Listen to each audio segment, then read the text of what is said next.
We just started our shift and we were conducting mobile patrols along Headstone Road when my driver noticed smoke coming out of a top floor window. We went straight to the windows, the front door, to see if we could see anyone inside the property. A female came to the door, which was the worst possible scenario because we couldn't get in and she told us that she couldn't get out. Came to the decision to smash the downstairs window to get into, or to attempt to get into the property. Unfortunately, the interior door was locked. Two of my officers had climbed in. One injured his hand at the time, but as I say, we couldn't open that door. So my officer went round with members of the public to the back of the property, where they attempted to use, first of all, a concrete block and then a glass hammer to smash the door.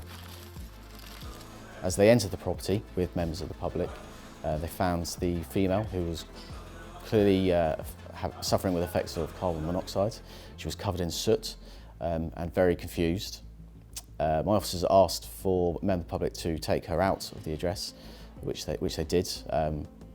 Heroic for them to be inside the address. My officers that were in the front of the building, in the locked room, managed to get the door open when they conducted a search of the downstairs area to see if there's anyone there, anyone else inside the property.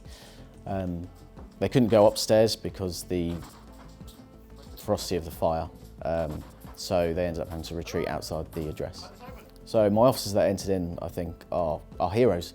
They have done a fantastic job in difficult circumstances. The kitchen was full of smoke.